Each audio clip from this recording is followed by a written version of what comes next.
Our Gorleston walk will take us almost the full length of the High Street. Running north to south, the High Street is the main shopping area for the town, and in its early days a small marketplace at the southern end would have been the focus for some of the trade. We will pass buildings that have remained for many years, alongside more recent constructions that have replaced the earlier ones. We will start the walk at the building known as the Tower, just a short distance from the junction with Trafalgar Road East. The walk follows the High Street until reaching the crossroads at Baker Street. As we reach the junction with Baker Street, we will turn left and follow the road past the oldest house and round to the right. Just a little further on, the right turn into Sussex Road will take us past the rear of St. Peter's Church. At this right-hand corner, we will move on just a few paces and turn left, taking us to Lowestoft Road. A right turn here will see the Tramway Public House on our right and the library a few steps further on, and where the walk will end.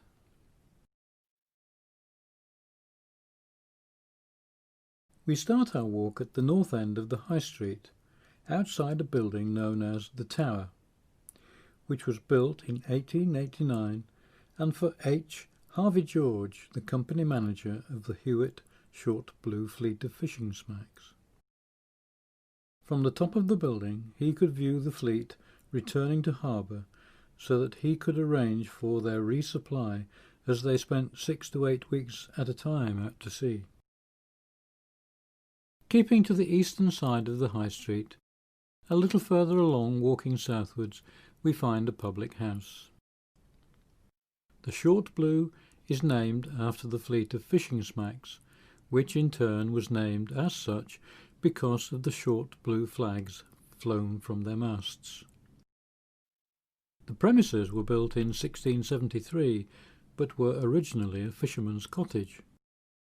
Use as a public house didn't come about until 1867, when the first landlord there was George Bull. After over 150 years of serving ale and spirits, the Short Blue still continues today. Further along, and still on the eastern side of the High Street, we come to South Icehouse Hill, so named after the ice house on the riverside at the bottom of the hill, still there but now used for other purposes.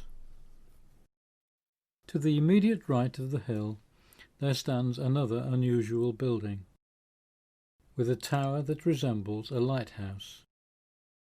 This was built at the end of the 19th century for Ebenezer Mather, as the headquarters of his newly found mission to deep-sea fishermen, a charity that has continued to the current time.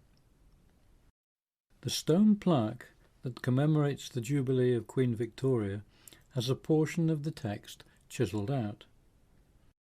In the Second World War, government instructions were that any signpost, nameplate, or indicator of whereabouts must be removed so that any invaders of the area couldn't discover or confirm where they had landed. The missing text removed from the stone was the word Gorleston. Moving further along to where School Lane joins from the right, today we see a modern shopping precinct with a variety of businesses. The site was originally taken by the church hall belonging to St Andrew's Parish Church, some distance away. By 1970, a new octagonal hall had been built within the church grounds and adjoining the church. Keeping to the west side of the High Street, just a few paces along from the shopping precinct, we arrive at a recently built public house and restaurant.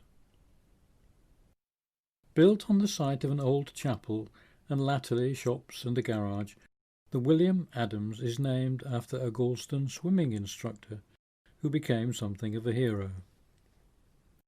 In 1875, at the age of just 11, Adams rescued a young girl who had fallen from the pier into the sea. He left school to become a tin plate worker, but his first love was the sea, so he became a bathing hut attendant and swimming instructor. He became known as Professor Adams and had tremendous strength. He died aged just 49 after becoming ill, but he had received many awards for his numerous rescues and bravery.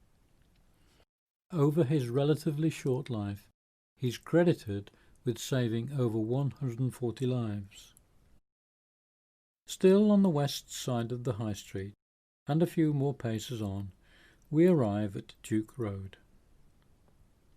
On the north side of the Duke Road junction is a small and architecturally appealing building. This was designed by and built for Henry Dudley Arnott, an architect and Justice of the Peace. The building was both his home and his offices. He was born in 1856, and this dual-purpose building was created in 1882. He was just 26 years of age. Some of his other designs are the Tower House mentioned earlier, the Lighthouse on the quay, and the old Cottage Hospital in Trafalgar Road East. Walking just a little further, we arrive at the Palace Cinema. Built in the Art Deco style, it opened in 1939, showing its first film, Disney's animation Snow White and the Seven Dwarfs. It became a bingo hall in the 1960s and closed in 2012, reopening as a fully modernised 4-screen cinema in 2017. The Palace is one of 2 cinemas that have been prominent in the High Street, but was the third to be built in Gorleston.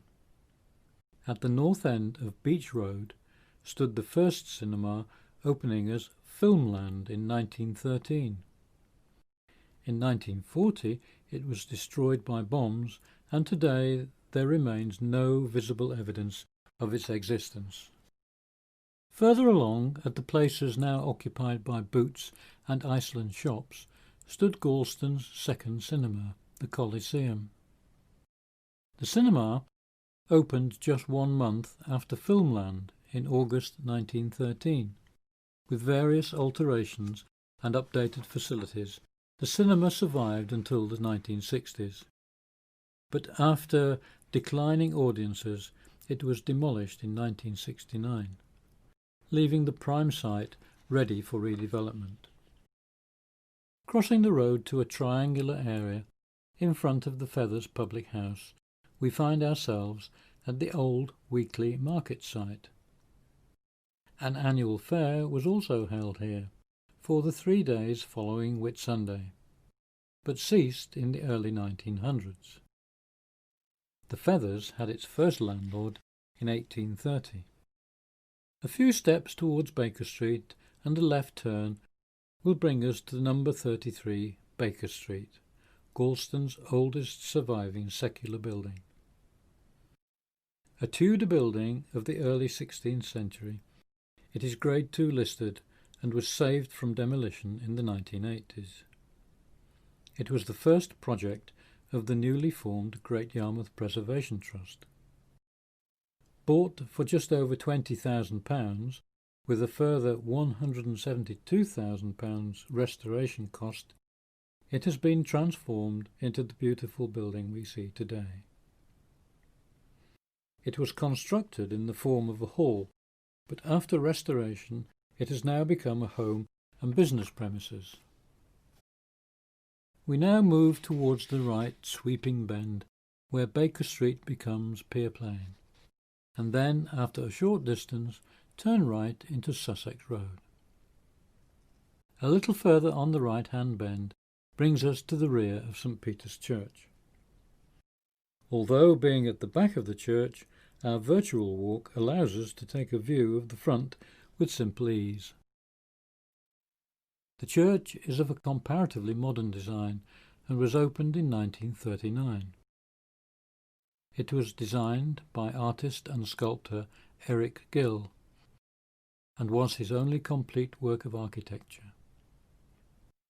Those familiar with typing computer documents will often see the typeface or font called Gill Sans, alongside Times Roman and Arial.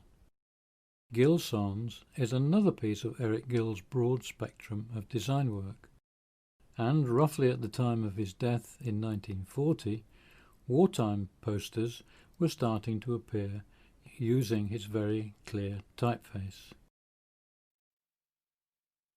Just a very short distance on, we take a left turn and meet with Lowestoft Road, where after turning right and a very short distance on, we stop at the Tramway Public House.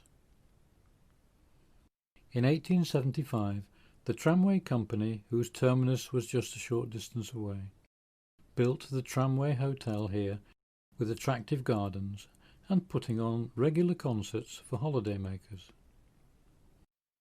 In 1941, it was destroyed by a direct hit from a bomber, killing several people, including the landlord, Alfred Patton.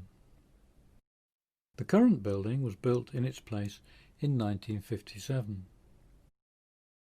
Just a few paces beyond the Tramway Public House is Gorleston Library, a building of modern times replacing the previous Carnegie Free Library and the adjoining tram depot. This was the second tram depot on this site, the first having been built when a horse-drawn tram service was commenced in 1875 by the East Suffolk Tramway Company. This was the first tram service in East Anglia and ran from Southdown Station to Feathers Plain, which still remains a public transport pull-in point for buses. There were stables here for the 68 horses used in the service. In 1905, the service was converted to electric trams, with services extended to the quay and pavilion. A new tram depot was then built alongside a library, which had been largely funded by a £2,000 grant from Scottish philanthropist Andrew Carnegie. These were designed by J. W. Cockerill, a council surveyor and architect who also designed the pavilion and who was a major influence in how Gorleston's enduring promenade and cliffs area look today. By 1920, motor buses came on the scene and the tram service in Gorleston ceased in 1930. The library opened in 1907 and served Gorleston until 1975, when it was demolished and replaced by the current building. And so we end our walk through Gorleston's High Street area, looking at the old and not so old. Join us when you can on one of our scheduled heritage walks and learn more about our fascinating local history.